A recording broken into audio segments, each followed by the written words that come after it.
Chapter 27. When Ingo's family finally leaves, it is hard for Cicely to say goodbye because their presence helps her feel closer to Ingo. Jessica cuts her vacation with the family short to stay home with Cicely. She too is still deep in grief.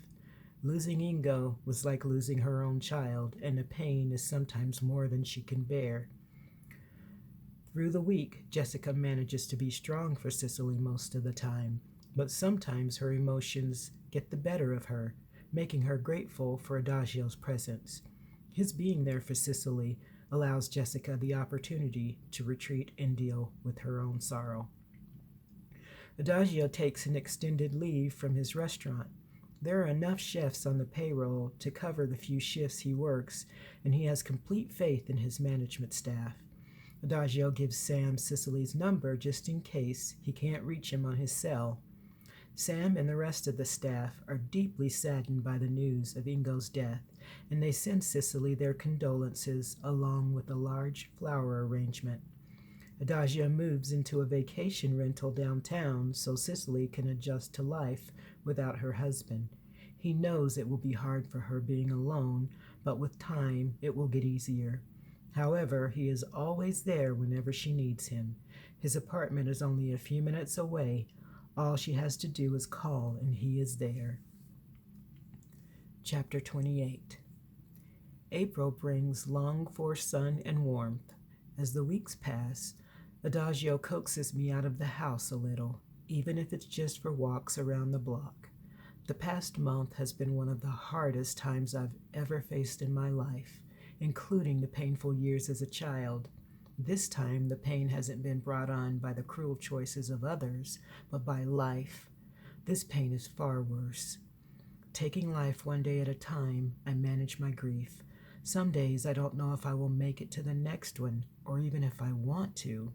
I have never felt so alone. Sometimes the grief makes it hard to function when it comes to even the most basic things. But somehow I make it through these times.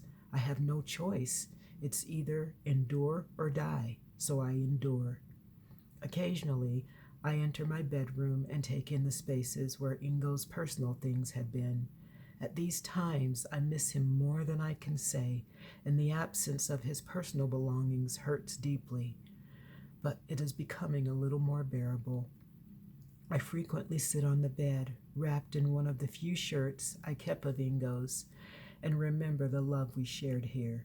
My mind wanders to the little things Ingo did for me each day, from serving me breakfast in bed, to bringing me flowers, to just simply sitting with me, holding me, or rubbing my back. I miss these things more than I believed possible. I just miss him. But through it all, I endure. There are also times when I still need to cry on Adagio's shoulder. When the pain becomes too much to bear, he is always more than willing to let me, and he comforts me in any way he can. He understands better than anyone what I am going through and is always able to reach me somehow. I know he is putting his life on hold for me, but I couldn't get through this without him. I depend on Adagio for his strength, and words could never describe how grateful I am that he came when he did. I often think on that fateful day and marvel that he was here when I received the most painful news of my life. Had I been here alone, I honestly don't think I could have handled it. Thinking on these things often, I consider them tender mercies. Adagio. One day, Adagio arrives at Cicely's around noon to find she hasn't come down from her room all morning. Jessica tells him Cicely hasn't eaten and she is worried about her. Adagio's concern for her overrides everything else. Immediately heading to the kitchen, he puts together a sandwich and a salad and takes it up to her. Knocking softly, he opens the door a little. Cicely is dressed and sitting on the bed, her back against the pillows. She turns as he enters. I brought you something to eat. I'm not really hungry. Her voice is flat, devoid of emotion. But the baby probably is. You need to eat for him. He depends on you. Sitting on the edge of the bed, he places a tray over her lap. Please, Cicely.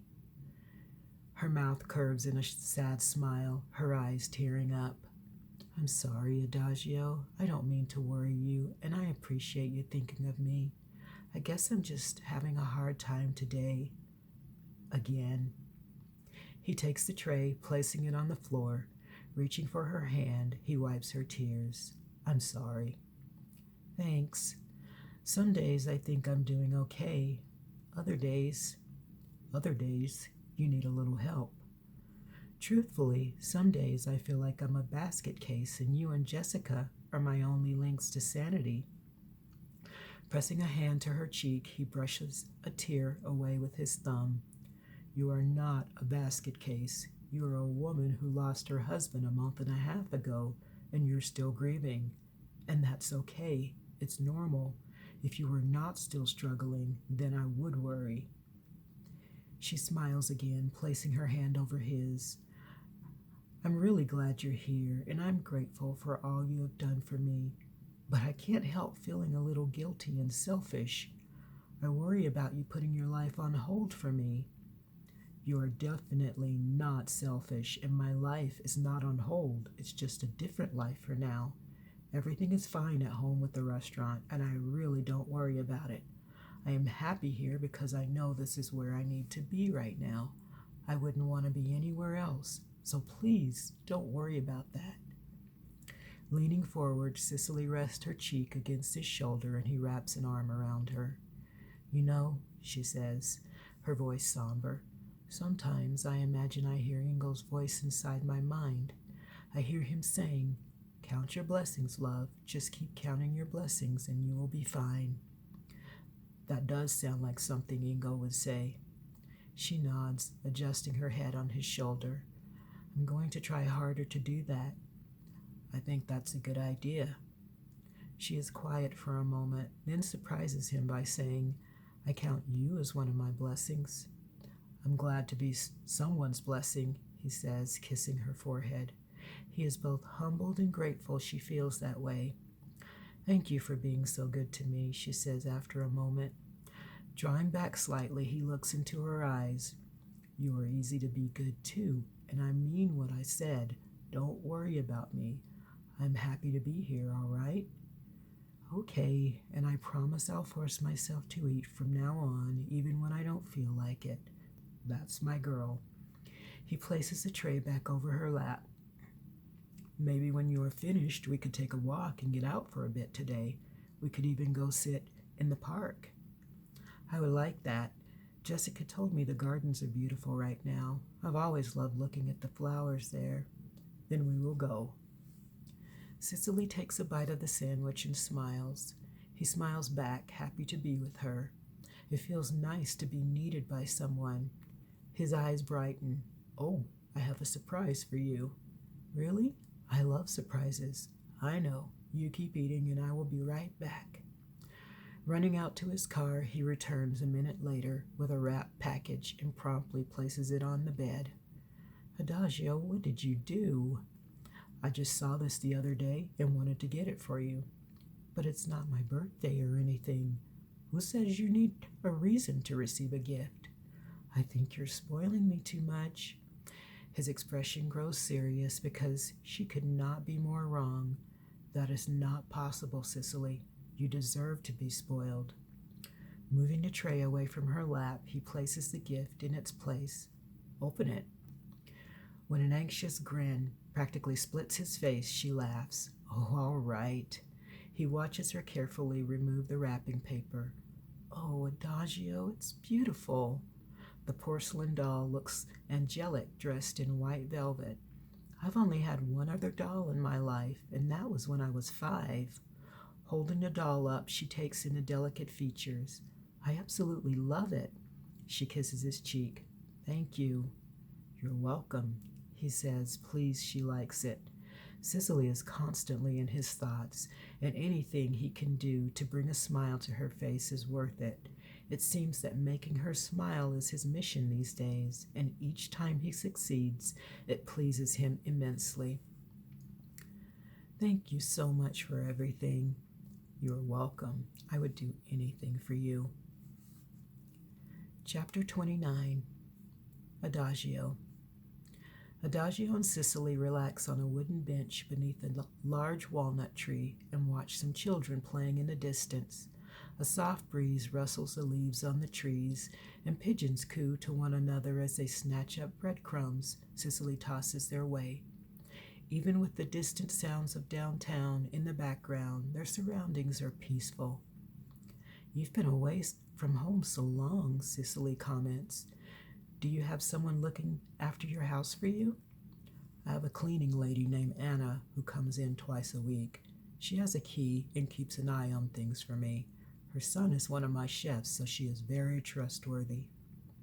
It's good you have your work at home. You have lots of eyes watching out for you that way. Smiling, Adagio turns his emerald gaze to her, taking in the highlights in her dark auburn hair. He understands why she is making these comments and can almost read her thoughts. Ingo used to say you are too noble for your own good sometimes. She smiles. He said that to me too. He was right. I see that now. He catches her chin in his hand. Cicely, look at me. When her eyes meet his, he says, Please stop worrying. Everything is fine at home. I can't help it. He takes her hand and squeezes. Well, you're going to have to help it because you're not getting rid of me. She gives him a slow grin. Is that a threat? Definitely. Okay then. That is the last she says on the subject, and he hopes she truly understands. He isn't going anywhere. This is where he is supposed to be. Adagio helps out by cooking dinner for us a couple of extra days a week. I have grown to love his cooking, even crave it. A popular Italian restaurant downtown has always been my favorite place to eat because I love good Italian food, but now my favorite meals are the ones Adagio cooks. His meals are amazing. He believes in variety and hardly ever cooks the same way twice. I love each and every meal. Adagio usually gives us a mini Italian lesson, pretending to be an eccentric cooking instructor. And by the time he is finished, Jessica and I are holding our sides from laughing so hard. Whenever I improvise my speaking of the language and try to match his Italian accent, it sends him into fits of laughter as well. Because of these times, we are slowly building some joyful memories. I also cook some Italian meals, with Adagio's assistance, of course. When a dish turns out well, he praises me. When it turns out not so good, he still gives me an A for effort, and he and Jessica eat it anyway. This is definitely the sign of a good friend, to eat a terrible meal without complaint. At night, Jessica and Adagio visit while I play the piano softly. I had all but stopped playing when Ingo died, but Adagio coaxed me into playing again. He knows how much I love playing, and I'm grateful for the extra push. During our visits, Adagio and I grow to learn more about each other's lives as we open up and share experiences from our past, as well as our hopes and fears for the future. In the process, our mutual admiration grows, as well as the bond we share. We talk of Ingo often and the impact he had on our lives. We share our own private stories of him, some of them producing bouts of laughter, and others bringing bittersweet tears. But even the tearful moments are a little easier because we have each other to lean on. I am really grateful for that. Jessica is also glad Adagio is here and appreciates the support he gives her. His strength is a boon, and his presence brings great comfort. She will miss him when he finally returns to Italy, and so will I. Chapter 30. Having cleaned up after another sumptuous meal prepared by Adagio, we relax in the family room. Adagio is in a spontaneous mood and says some fun time is in order. Putting in a Latin music CD from the shelf, he puts it in the player. As the music fills the room, I start snapping my fingers, the beat moving through me. If there's one thing I love, it's dancing. Adagio grins, holding his hands out to both Jessica and me. Come, let me teach you ladies how to salsa. Jessica claps her hands and quickly stands. I'm game. I laugh. I'm a little too big to salsa. I would be a terrible student right now. Nonsense, he says, not about to let me off the hook. I told you, you're not big, just pregnant. You'll do great. He takes my hand, gently pulling me up. Okay, I concede with a sigh. They're your toes on the line. Pregnancy has given me 2 left feet. He laughs and stands between us, teaching us the basic steps. He's very good. In fact, I'm surprised by how good he is. I knew he was a great dancer, but his salsa is amazing. I quickly catch on, surprising myself, and soon Adagio and I are dancing like a couple in a club. Jessica's a little slower catching on, but she eventually gets it and is thoroughly enjoying herself. Very good, Adagio says to me. He teaches me a couple of Latin dances and I pick the steps up quickly. You're a natural, he says, turning me around and back. He praises Jessica as well. I am completely enjoying myself. I love the exercise, and dancing always makes my spirits soar. I haven't enjoyed dancing so much since. My thoughts immediately shift to the last time I danced with Ingo. It was on New Year's Eve, and we danced in this very room. Suddenly the memory is vivid, as if it had just happened yesterday. I think I'm done, I say, backing away from him. I quickly smile to hide my sudden shift of emotions and feign exhaustion. He looks at me intently, his eyes full of understanding. I cannot hide anything from him. He knows me well, and I am sure he glimpsed the pain. You rest, he says, gently letting me off the hook. I will keep my other lovely partner up here a little longer. He grins at Jessica and she laughs, still moving a little to the beat. At the song's end, Jessica declares she's had enough and heads to the kitchen for a drink of water. Adagio congratulates her on a job well done. Turning the stereo off, he sits on the sofa next to me. I want to apologize to him for letting my emotions get in the way. I open my mouth to do that when he squeezes my hand and says, "One day at a time, Angel. Just take it one day at a time." Awakening in a cold sweat, I sit up, glancing at the clock. It is just after 1 a.m, and I am trembling. The nightmares have started again. The haunting dreams of my childhood are back, though not as frequent as they were before. Still, the fact that I am having them again is disturbing, and I wish I knew why the memories continue to plague me. I let my head fall back against the damp pillow and wipe a hand across my forehead. Nighttime is still hard for me because it is when I feel the most alone, and on these nights it is even worse. The bed feels cold and empty no matter how much I snuggle into the covers. I miss having warm arms to curl into, a strong heartbeat against my ear to lull me to sleep. I miss whispered conversations in the dark and the security of muscular limbs draped possessively around me. I miss waking and not being alone. I stare up into the darkness feeling exactly that, alone. I'm so lonely. Ingo, I'm lonely and you're not here, but I need. Fingering my wedding rings, I close my eyes and pray for comfort. Eventually, comfort does come, and I drift back to sleep, praying that the dream will leave me again and never come back. My final thought is an echo of the same 2 words, I need. Adagio decides that I need an evening out. When he arrives at my house, he asks to treat me to dinner, and I accept. Other than going for walks around the neighborhood and to the park, I really haven't gone anywhere, and instead of eating out, I usually order takeout and have it delivered. It will be nice to go somewhere else for a while. As he pulls out of the driveway, he tells me the restaurant is my choice. He hadn't made any definite plans, deciding to play it by ear. You really don't care where we eat? I ask. Not at all. We can go wherever you want. Well, in that case, I would like a burger, the biggest, sloppiest burger we can find. Adagio glances at me. Really? He says, grinning. You want a burger? I nod, laughing at the incredulous look on his face. The bigger and messier, the better. Hmm, all right. If a burger is what you want, a burger is what you shall have. You just point the way.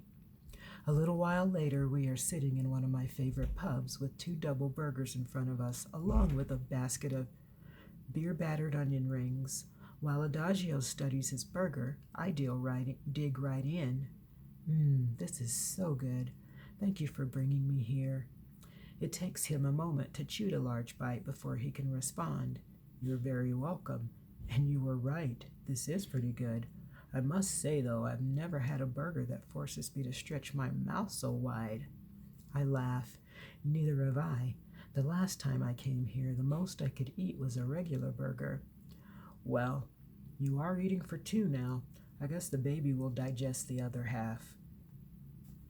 I think you're right, and I know I'll probably pay for this later on tonight when heartburn sets in.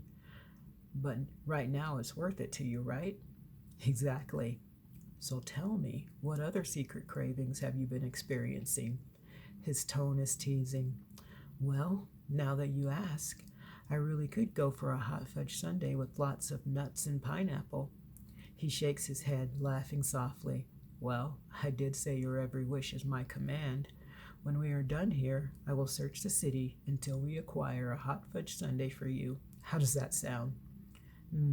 Sounds wonderful. I think you're spoiling me. If you keep this up, I won't ever let you go back home. Looking into my eyes, he gives me a slow smile that makes my face warm. Then maybe I will stay. Shyly returning his smile, I blame the familiar skip of my heart on the baby's movements. It can't be anything else. Adagio. Turning his attention back to his meal, Adagio tries to ignore the jolt of emotion Cicely's innocent comment stirred. And why did I just say that? They continue to eat, feeling the silence between them every now and then with comfortable conversation about life in general, as well as the various things she still needs to do to prepare for the baby. How much more shopping do you need to do? He asked. Not too much more. I just need to pick up more disposable and cloth diapers, a baby monitor, bath products, just small things like that. I can get the crib and other furniture next month. Well, maybe we can stop by the Target we passed and pick up some things. You don't mind baby shopping? Not at all. I'm actually a fabulous shopper. Been doing it for years. He grins and winks, making her laugh, which is what he'd intended. You do seem capable, she says. I haven't yet met a cashier who doesn't want to take my money, no matter how horrible a tie is I'm buying or how atrocious the china pattern I've picked out is. She snorts. Are you sure I should be taking you with me? Of course. I'm very good at picking out things. He feigns confusion. Checks do go with stripes, right? He winks again. This will be very interesting. Having finished her meal, Cicely leans back in the chair, rubbing her stomach. I can't believe I really ate it all. I can't either, he says, popping the last of the burger in his mouth. I still say it was worth the coming heartburn. In this instance, I agree. Wiping his mouth with a napkin, he leans back in his chair, studying her contented smile. So, do you still have room for a sundae? Definitely. There's always room for anything with chocolate. She massages her stomach a bit, causing the baby to shift. See? Instant room. He chuckles. Well, I guess that's one way to make room. After sitting and talking for a few minutes, he stands, holding a hand out to help her up. Shall we go? Yes, I think I'm ready. She stands. She takes his hand. Looking down at her slender hand in his, he again does his best to ignore the skip of his heart and a new warmth filling him. I'm so glad you're doing better, Cicely. It's good to see you smiling again. Thanks. For a moment their eyes lock, and then she shyly lowers her gaze. Squeezing his hand, she says, Thank you for being here for me. You have helped me more than you know. I don't think I could have made it through if you hadn't been here. Her words stir him in a way he can't explain. He smiles, pressing his free hand against her cheek. You'll never have to worry about that. I will always be here for you, Cicely. Always. Adagio takes me to Dairy Queen for a sundae. Since I don't think I can eat the whole thing, we ask for 2 spoons and share. He laughs as I take a bite and close my eyes, moaning softly. For a moment, he simply watches me, and the look in his eyes brings back the warmth I experienced earlier. Smiling slightly, I look away, focusing on a young mother at the next table with twin toddler girls. She has them both in booster seats, trying to keep them from making a complete mess. Just watching them increases my anticipation of my son's birth. Adagio turns to see what has me so enraptured. When he turns back to me, his eyes are gentle. You are going to be an amazing mother, Cicely. No child would be more blessed. I nod, swallowing hard. Thanks. I just didn't expect to be doing it alone. He reaches across the table, taking my hand. None of us ever get what we expect, but you will never be alone. You have Jessica, and you have me. There is truth in his words, but I can't contemplate it too much right now. Smiling, I squeeze his hand, and we finish our sundae. We are loaded down with shopping bags when we arrive home. Jessica has gone to bed, so Adagio helps me haul everything to the baby's nursery, which is next to my room. Just as with Ingo, with Adagio, there is no such thing as buying just a few things, and I never took my wallet from my purse. Adagio wouldn't let me, insisting on paying for everything himself. He said to think of it as an investment in his nephew, and he turned a deaf ear to my protest. I finally stopped complaining and just went along, and I had a blast. We placed the bags in a corner on the floor. The room is dark, but the moon shines through the open blinds. Adagio walks over to the window and stares out into the night. Beautiful view, he says, looking at the city lights. I join him. It is. He turns to me but says nothing. I keep my focus on the distant lights, very aware of his gaze. Thank you for dinner and shopping. It was really nice of you. What am I saying? You practically forced me to keep my purse closed, you brute. I had to be. I was only exercising my prerogative to try to spoil you more. And I had not done a sufficient job because you never let me. So tonight I took matters into my own hands. He pauses, nudging me.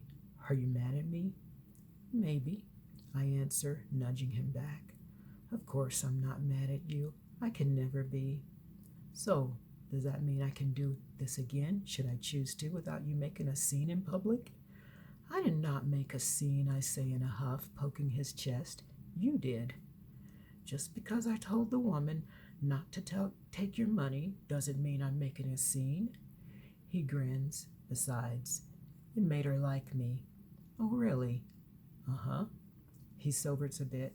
But seriously, Cicely, please let me do these things. I've never had anyone to spend money on before. I want to, and it makes me happy. All right? When I don't answer, he repeats, all right? Okay, I finally agree, reaching for his hand. Thank you for everything. You're very welcome. Squeezing my hand, he pulls me closer to his side, pressing a kiss to my brow. With my head resting against his shoulder and his hand firmly clasping mine, we continue to stare out into the night. Part of me wants to analyze this night, but I don't. I can't.